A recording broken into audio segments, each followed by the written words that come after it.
તો ડાકોરના bus stand road પર કોમ્પ્લેક્સમાં આગની ઘટના પોલીસ સ્ટેશન પાસે આવેલા કોમ્પ્લેક્સમાં આગ લાગી હતી। પૂનમ ગેસ્ટ હાઉસના કોમ્પ્લેક્સમાં ધુમાડાના ગોટે ગોટા જોવા મળ્યા। રમકડાના ગોડાઉનમાં આગ લાગતા દોડધામ મચી।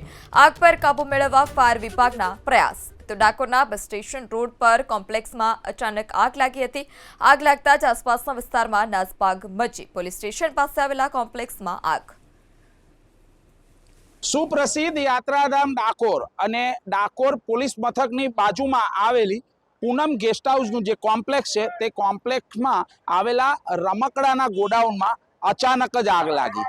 આ દ્રશ્યો બતાવવા માંગીશ કે જે રીતના ફાયરના જવાનો ફાયર ફાઇટર સાથે અહીંયા આગળ પહોંચ્યા છે અને આગ પર કાબુ મેળવવાના પ્રયત્નો કરી રહ્યા છે, પરંતુ 1 કલાકથી લાગેલી આ આગ છે તે કાબુમાં નથી આવી।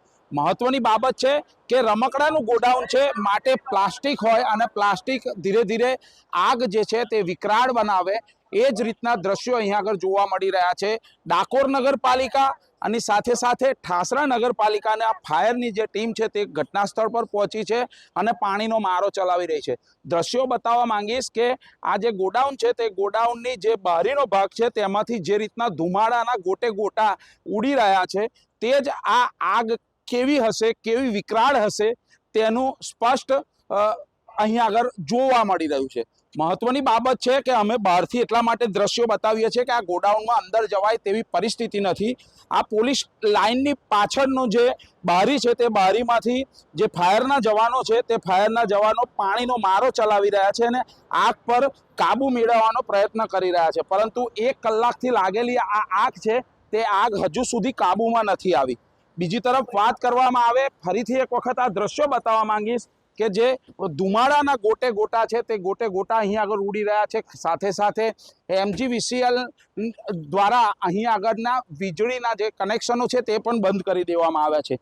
તકેદારીના ભાગરૂપે આ વીજળી કનેક્શનો હાલ બંધ કરી દેવામાં આવ્યા છે, પરંતુ આ ગોડાઉન જે છે તે ગોડાઉન ખૂબ મોટું છે અને લાખો રૂપિયાનો સામાન અહીં આગળ મૂકવામાં આવ્યો છે અને જે આગ છે તે આગ ગોડાઉનમાં જઈ અને ઓલવવાનો જે પ્રયત્ન છે તે કરી રહ્યા છે ફાયરના જવાનો, પરંતુ હાલ તો જે બારીઓ છે તે બારીઓમાંથી જ પાણીનો મારો ચલાવી રહ્યા છે। એટલે કહી શકાય કે લાખો રૂપિયાનો સામાન બળીને પણ ખાક થઈ ગયો હોય તેવું ચોક્કસપણે લાગી રહ્યું છે। હાલ તો આ આગનું પ્રાથમિક ધોરણે કારણ જાણવા જઈએ તો ચોક્કસથી જાણવા મળી રહ્યું છે કે શોર્ટ સર્કિટના કારણે આગ લાગી રહી છે, પરંતુ 1 કલાકથી આ મહેનત કરી રહ્યા છે જે ફાયરના જવાનો, હવે આ મહેનત તેમની ક્યારે રંગ લાવે છે તે જોવું રહ્યું।